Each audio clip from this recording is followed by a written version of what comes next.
Hi, it's Gemma. This episode comes with a warning of strong language, honest opinions, and some topics that you might find upsetting. But that's why you love us. We can't help but overshare. Hi, it's Gemma. And Lauren. Get ready to listen to our innermost secrets In the Oops, We Overshared Again podcast.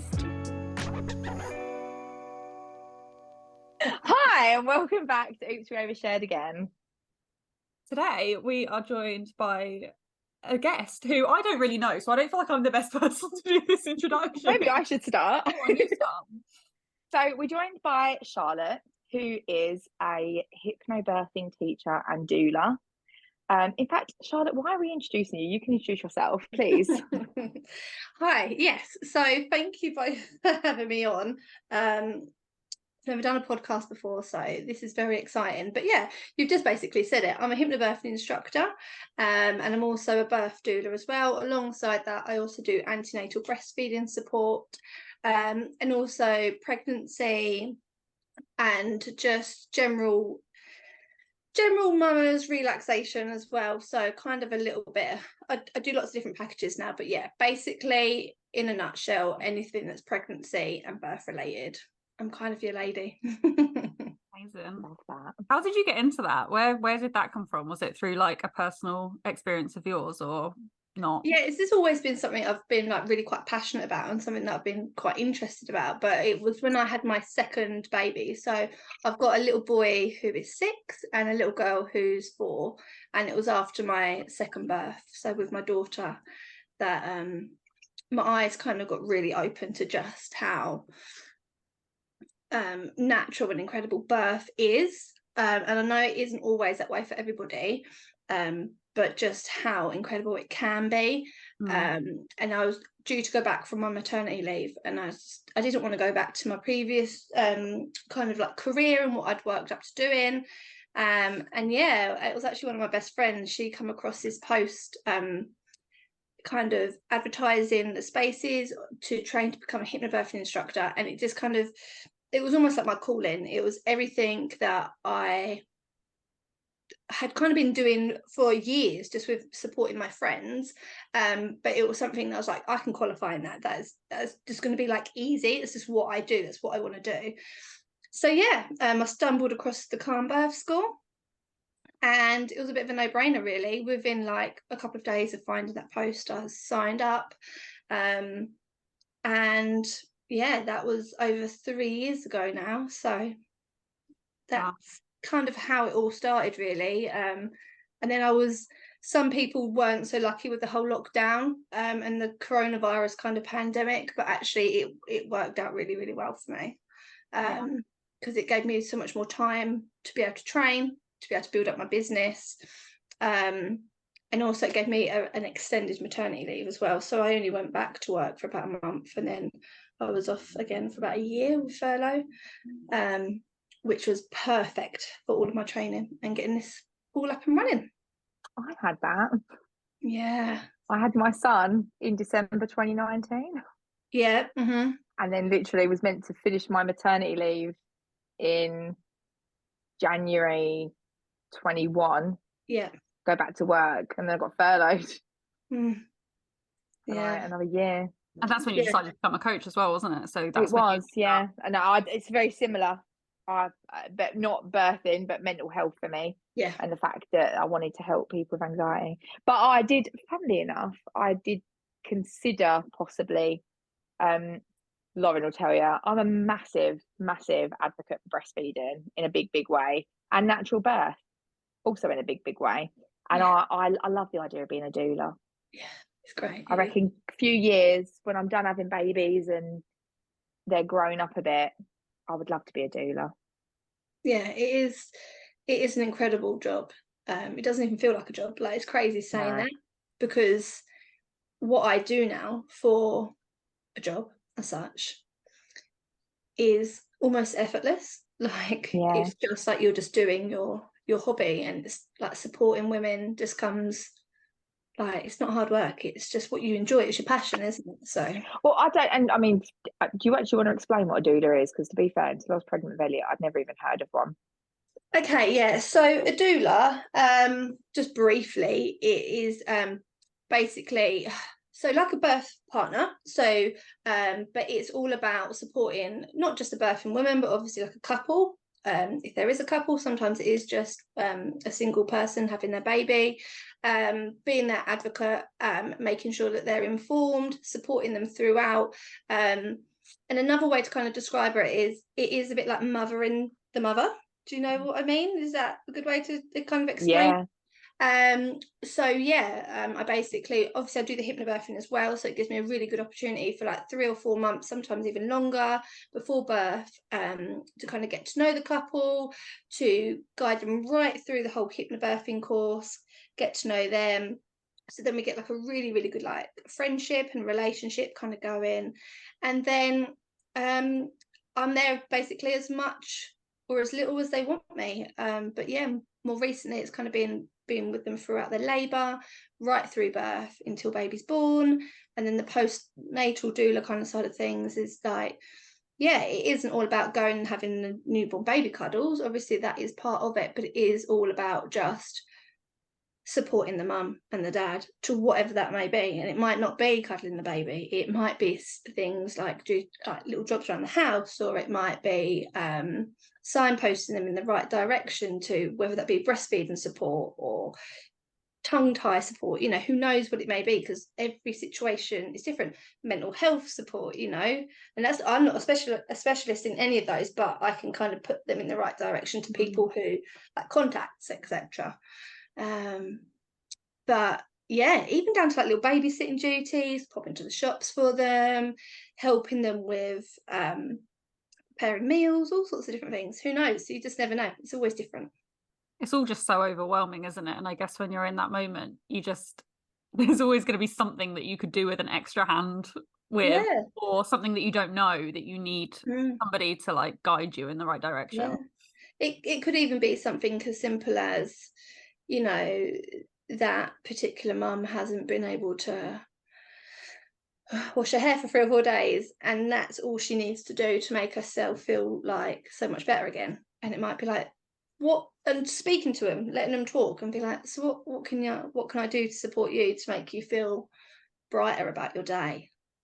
And sometimes it's like, it'll be a simple little thing like, do you know what, I've not even washed my hair in 4 days, I've not even been able to sit down and have a hot cup of tea. So those things that I miss as a new mum, I'll be like, okay, well, let me make you a cup of tea. Do you want me to go walk on the block with the baby in the pram for half an hour while you go and wash your hair? Do you want me to sit and just watch the baby so you know that he's down here fine? Do you know, little things like that. Yeah. Or it could be something so much more. You just don't know. I think the thing is as well though, when you go back like in time, not even that far back, this like, you know, that it takes a village sort of mentality. But I think for so many of us now in modern day, you don't really have that now. And like so many, even like when I was young, like the involvement like my grandparents had, or like we had neighbours that we referred to as our aunt and uncle that I know would look after us and would like help my mum and stuff like that. And you kind of think you don't really get that kind of thing now, but it's great that there is someone like yourself that's able to physically offer that. I really, really, really wanted to do that when I was pregnant, and Ben wouldn't let me have one because he was worried it would take away from him. And after we had the baby, he was like, I was so wrong. Yeah, there's plenty to go round. There's plenty to go round. There's plenty of jobs to do, isn't there?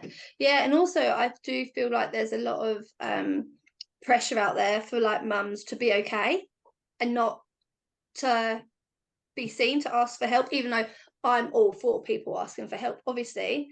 But it's almost like you want to be seen as you're doing okay and that you don't need the support and you don't want the help. But actually, us as women and us as mums as well, like we need to look after ourselves to be the best versions of us, to be the best mums that we are. We need to be mothered. Like I say that, I wish I was mothered more than I am. Practice what you preach, right?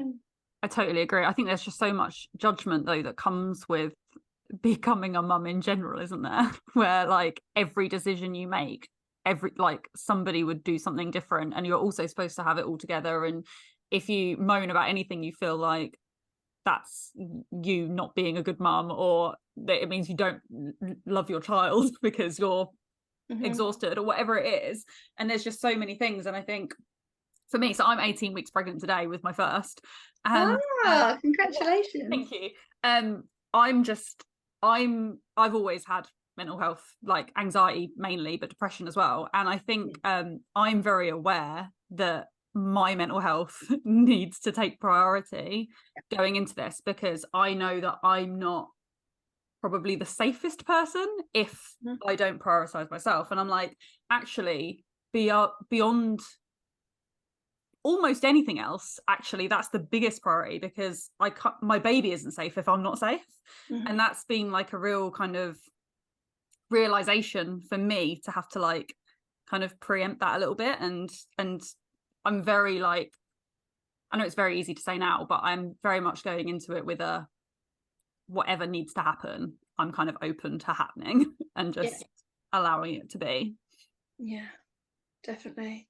And obviously with the hormones, our hormones are naturally just kind of are heightened during pregnancy, shall we say, and also in that kind of postnatal period as well, that, you know, there's more chances of us having those stormy days, especially when we are going into new different challenges of our life. Like having a newborn baby is like a big chapter, isn't it? And like you we said earlier, we've spoken about this before, Gemma, like having a child in that postnatal period can be really quite tough.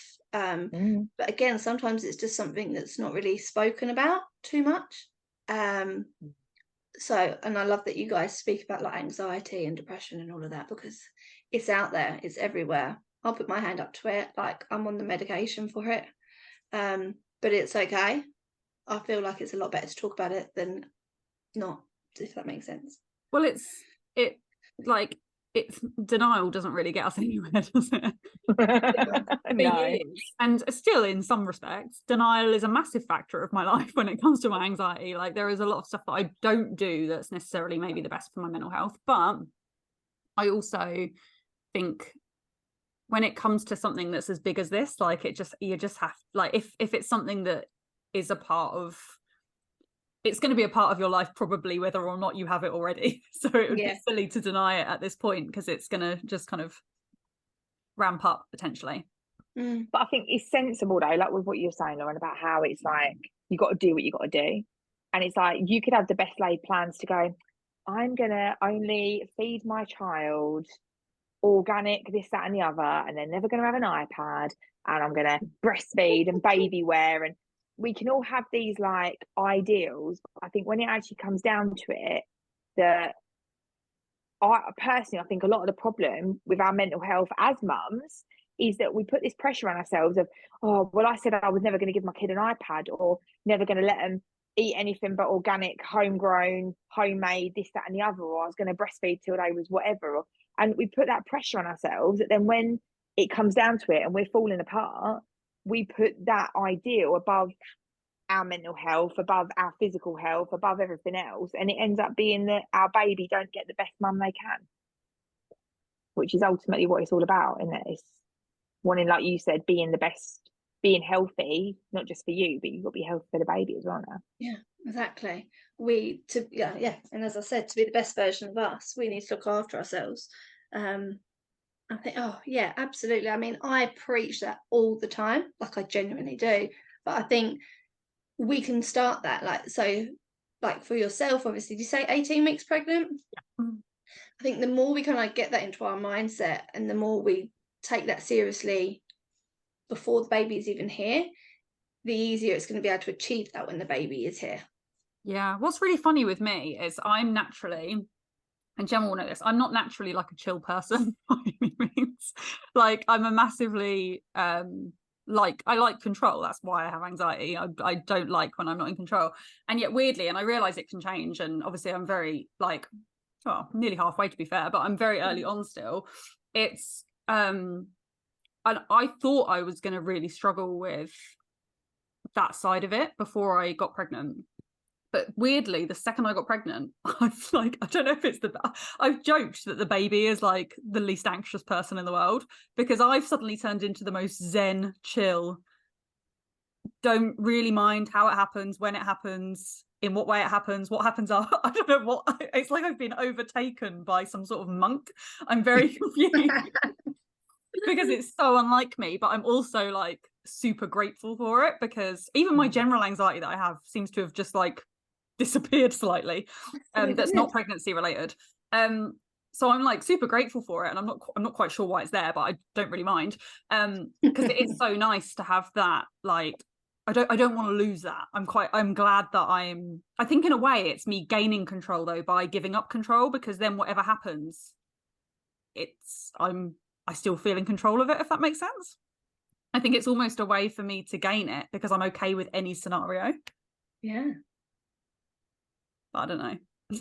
Very odd. But do you think as well, like when you were saying the other day when we did that episode the other day, that you genuinely didn't care?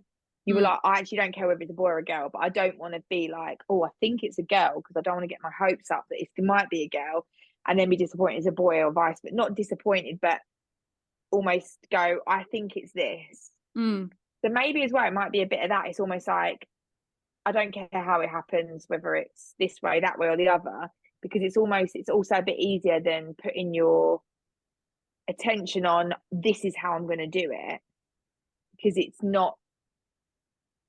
something that can change quite quickly. Do you think? Potentially, but I also just think I don't know how I want to do it. Like I've never done it before. And I also think like, and I don't mean to like harp on about it, but I do think like with the fact that this is my first child, but my third pregnancy, I don't really care how it comes out. I don't really care what happens when it's here, as long as it's okay. Like, I think there's just like a level of, I like a level of like the least wanky possible gratitude that I can. No, but it is gratitude, isn't it? Like you're grateful that you're pregnant, you're grateful that baby's healthy, you're grateful that you're having a nice pregnancy as well. I mean, you're glowing. I'm happy. I don't know about that. But well, you are. I was just thinking when Charlotte was talking earlier about mums that haven't had time to wash their hair, and I was literally saying to Gemma before we got on, I haven't washed my hair, which is why it's up, so I'm fucked because I'm already not washing it.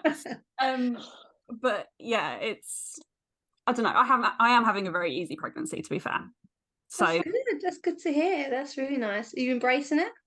I am. I found first trimester really hard. I felt sick continuously, and then the anxiety was definitely about losing the baby was bad in the first trimester. But in the last, probably this month really, I really am like just a lot more relaxed and embracing it, and definitely. And I've started to feel movement the last couple of days as well, like within the last week, so that's been nice as well. That's an exciting milestone, isn't it, when you start to actually, it's good like, because it reassures you as well then, doesn't it? Like it gives you something to actually, obviously you are pregnant, but be like, yeah, I can feel baby, keeps you just content about things a little bit more as well. But you say that, but I think it's allowing, you say like, you're pregnant. I don't know if I really have known that up until now. Like it's my brain, and I think it's partly protective because of what's happened before, but my brain hasn't connected at all that what I see, and I've had 4 ultrasounds at this point because I got an extra one free, and I've also had a couple of private, so I've seen the baby quite a few times, but my brain doesn't connect that that's inside me. And especially as each time we've seen her, we know we're having a girl, each time we've seen her, she's so like fidgety and moving around, and I'm quite a slim person, so I'm like, how can I not feel that? So my brain just couldn't connect. It literally, I described it to Gemma, I don't know if you've ever watched Glee. But there's right at the beginning when his wife is trying to stay with him, and she plays a DVD of an ultrasound because she's trying to because I think she loses the baby or whatever, but she plays a DVD and pretends it's inside her, and or gets the sonographer too, and that's what I feel like. I feel like someone's playing a DVD, and there's no connection whatsoever. Whereas in the last week, it kind of, with being able to feel her a little bit, I am a little bit more like, okay, actually maybe she is in there. Yeah, this is happening. Yeah, it's very hard for me to get my head around. What have you thought? What are your thoughts on birth preparation? Have you thought about if you're going to do any birth preparation, any hypnobirthing, anything like that? Have you had those kind of thoughts? Yes, no, I think I'm definitely looking at hypnobirthing, and yeah, that's probably about as far as I've got, to be honest. But yeah, no, that's something I would. I'm very aware that it's going to come around very fast because it's in February, and we have got like big things happening every month up until February, and that take up like a lot of our month. So I'm very aware that it's going to come round extremely fast, especially with Christmas. I was going to say, we've got big Christmas in between that as well, haven't we? And my birthday's November, and the baby shower, and we're going away for my birthday. And so it's kind of like that end half of the year completely kind of gets taken out for us. That's just going to whiz past. So basically you have October. I have October and I kind of have January. And then the baby's due. Yeah, it's due. I'm due in Feb. So it's but I'm preparing, and I'm trying to be prepared and be informed, and I'm like looking into loads of different stuff, and then I'm trying to remain like not too like neurotic about it, because I can get quite do you know what I mean, like into like every single thing, and then that's where my anxiety comes. So I'm trying to just be a little bit casual about it, but I am definitely looking into things, and I am definitely going to prepare for kind of the like as much as I can. That would be my one piece of advice. Not selling you my hypnobirthing package at all, but is just to be as prepared and as open-minded as you possibly can. And with how I kind of teach my hypnobirthing courses, is not about kind of trying to plan for just one, like a birth plan, because you hear so often about people saying, have you got a birth plan, blah, blah, blah. Now what I kind of like to try and do with my couples is to not just do a plan A. We want to be as open-minded as we possibly can, so we're kind of focusing on like a plan A, B, C and D, maybe even more. So depending what route you go down, what kind of path you take to get to your baby girl, you are as aware of all of those different scenarios as possible, if that makes sense. So the way I like to describe it is like, say you're here now and this is baby over here, and you've got like a map, and you're going to go through this little journey to get your baby. There might be like some diversions, some potholes, all of these kind of things. They might be what you come across on the way, but that's okay, as long as you and your birth partner are as prepared as possible and have got all the tools you need. Then you can navigate that path to get to your little girl in the best possible way, and then there's a lot more room there for positive outcomes and not seeing it as a negative outcome. Does that make sense? Yeah, no, definitely. Because sometimes it's out of our control how our babies get to us. Sometimes it is, you can be as prepared as you possibly can be, you can know everything you can know, but sometimes these babies have got different ideas, but it's almost kind of being at peace about that before the time comes. It just makes it a lot easier to kind of mentally manage, again, not just for the mum but also for the dads as well. And that's another big thing that I like to focus on as well with birth preparation, is that yes, okay, it is generally the woman who's given birth in like the couple, but the dads need to be as informed and as prepared as possible as well, because obviously it's a whole new thing for them as well to see their partners, like wives, girlfriends, whatever that may be, going through this. And normally it's like their loved one as well, they're seeing them go through this, which is they've probably never seen before, and that can be tough on them as well. Yeah, no, absolutely. Where did you have your children? So my little boy Jensen, he was born at Broomfield Hospital. So that was back in 2017. The plan all along was to birth him at WJC in Braintree, but we called up to say that we were on our way, and they told us that WJC was closed because they had no hot water. So we were advised to go over to Broomfield, so we went there, and that was that. And then Olive, she was born in 2019, but yeah, she was born at WJC. And WJC is opening back up next month, so.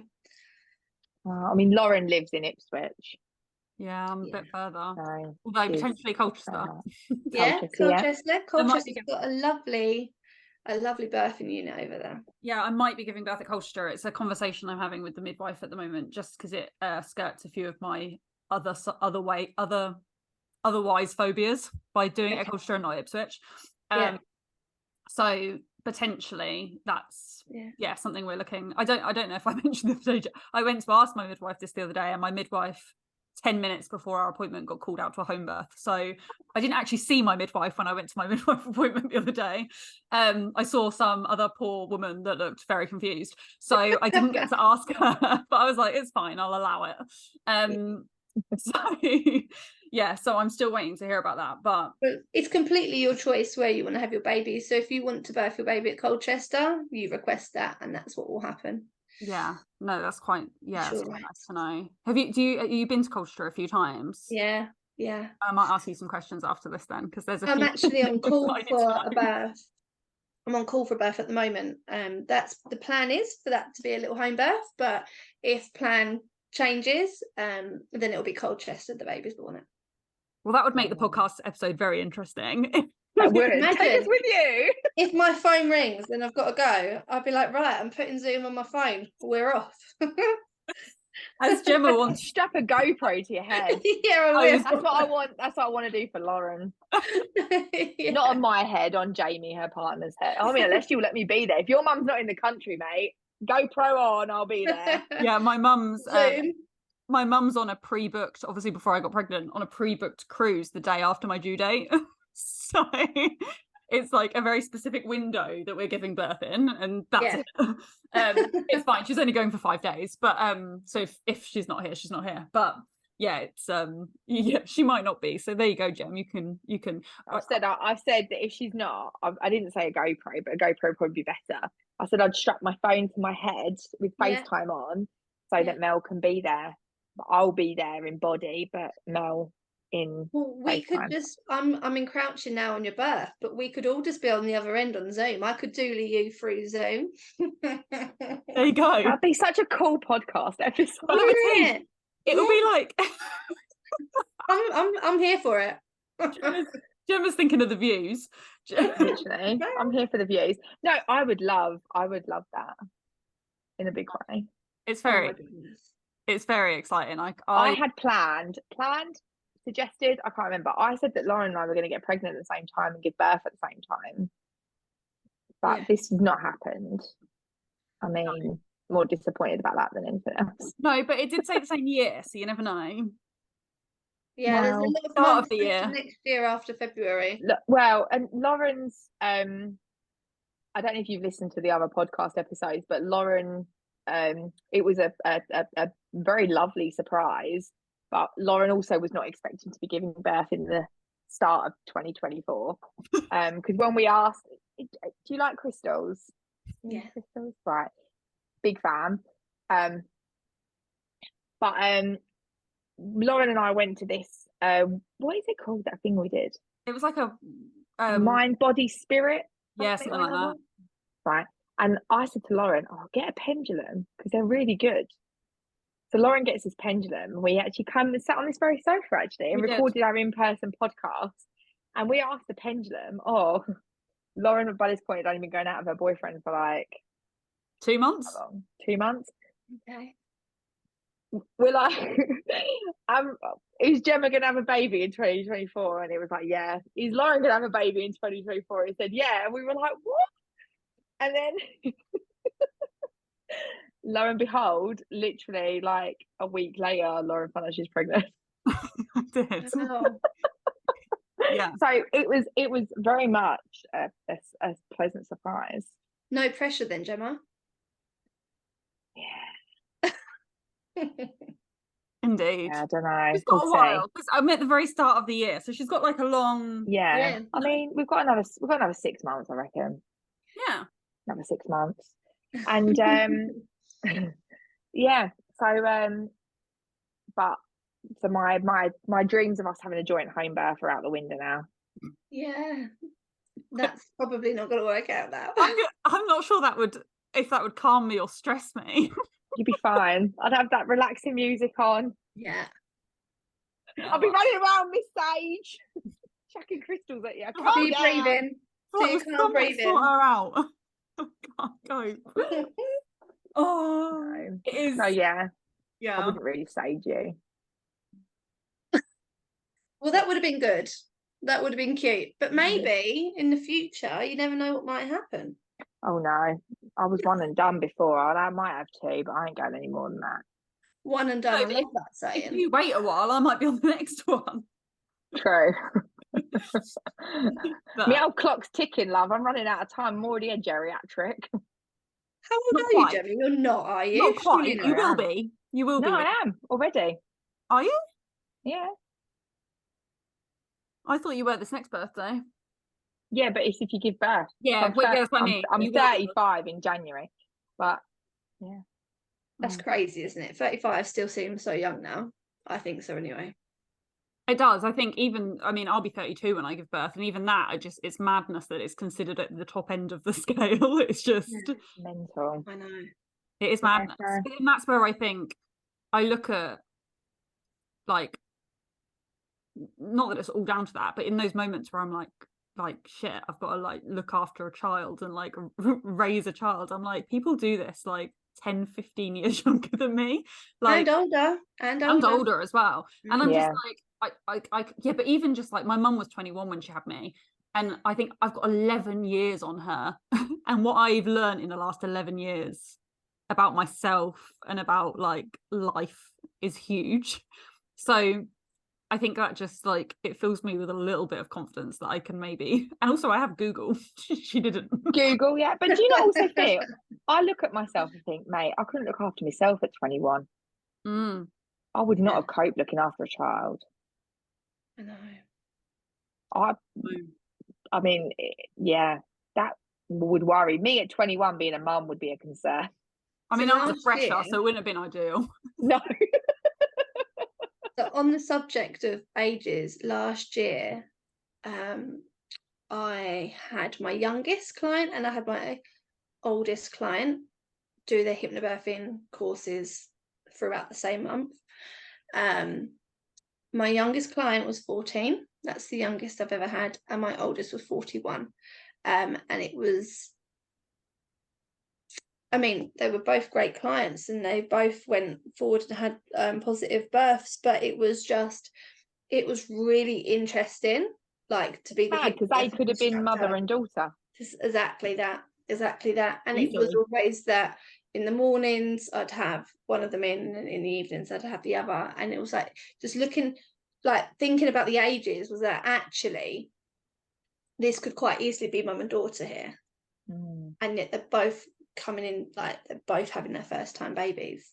Yeah, they're both in the same season of their life, but in a very different. Yes, yeah. It was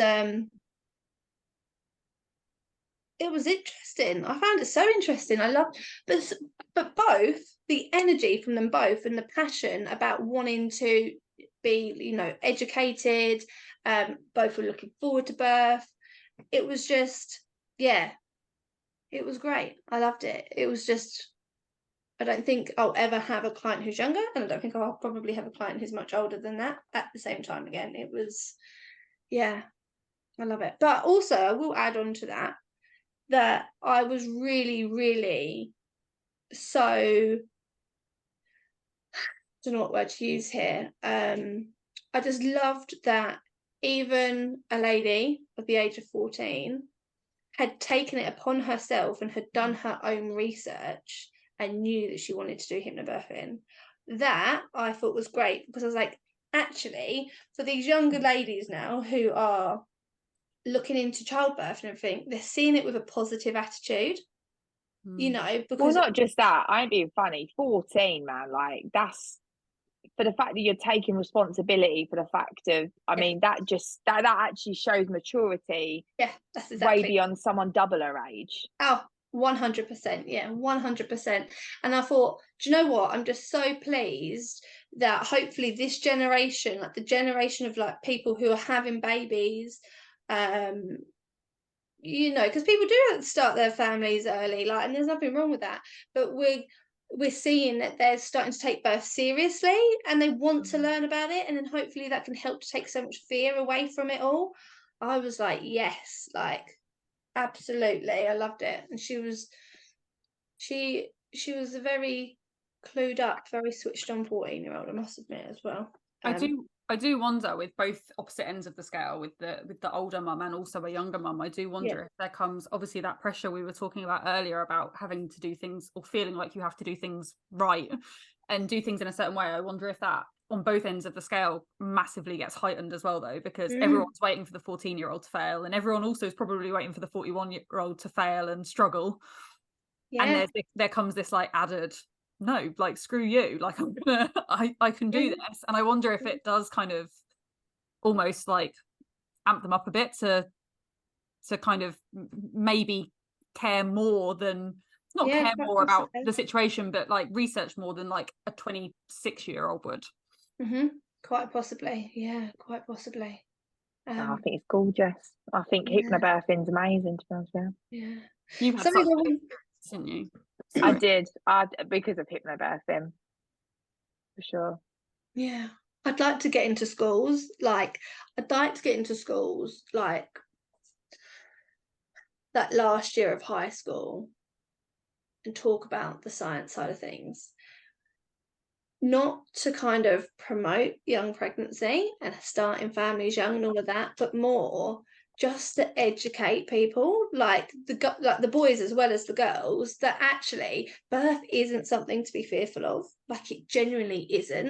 And I think the more we understand the science side of things as well, it's only going to benefit people in the long run. Like, do you agree? Yeah, but I do, but I think the thing what you're going up against there, and I'm sure we've all experienced this, you're basically told, you go near a penis and it's not got a condom on it, you will get pregnant. If it ejaculates within a 5-meter radius of your vagina, you will get pregnant. And it's like, but you're told all these things, and it's like so scared. When actually, as you start getting a bit older and you start actually wanting a family, and you realise you've got like 2 days a month that you might get pregnant.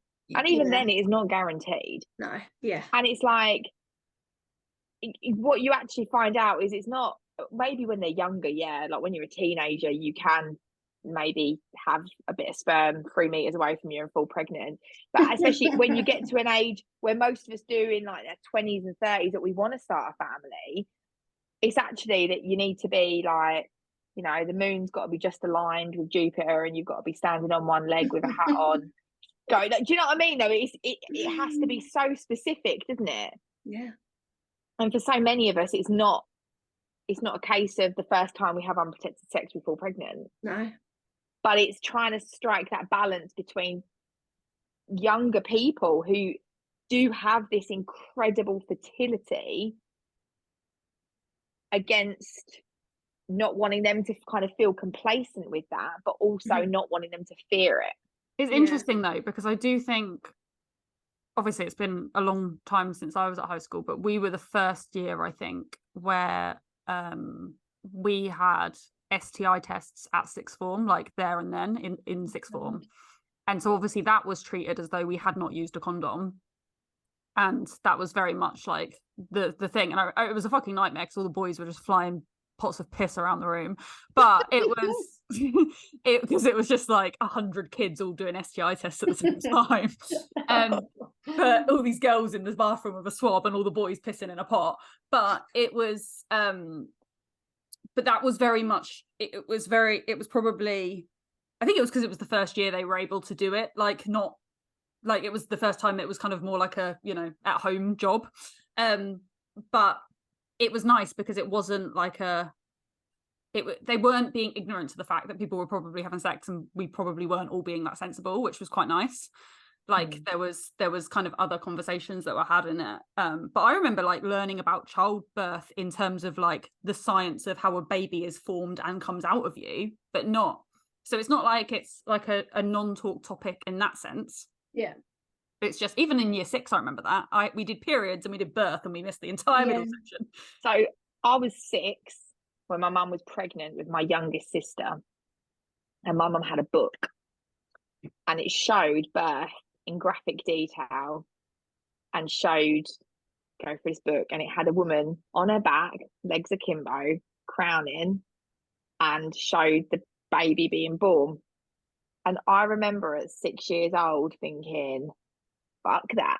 To the point I was so scared of giving birth that I used to say, probably to be fair, until I met Ben, I was like, I'm not having kids. If I have kids, I'm going to adopt. I'm never giving birth. Yeah. I'm not doing that. And I was used to be, when I was younger, I was scared to have sex because of falling pregnant. And even when I was younger, I used to be on the pill and use a condom, and because I was so scared of getting pregnant, because it was like, that just looks horrendous, no thanks. But actually, and I was having a conversation with one of my friends earlier today, who's just found out she's pregnant, and I said, it's weird if someone says to me now about contractions, and I did have a long labour. I was in labour for 64 hours. It was long, I'll give you that. Like, it was very, very tiring. But I said, I wouldn't even describe contractions as pain. It's the best word I could use would be powerful, because it's not like a, and the way I described it to her, I said it's like poo cramps, like when you get diarrhea, that kind of that like discomfort, if you like. But I said to her, the gaps in between your contractions or your surges, you feel nothing. Like, you feel totally and utterly normal. There's no residual discomfort or anything there.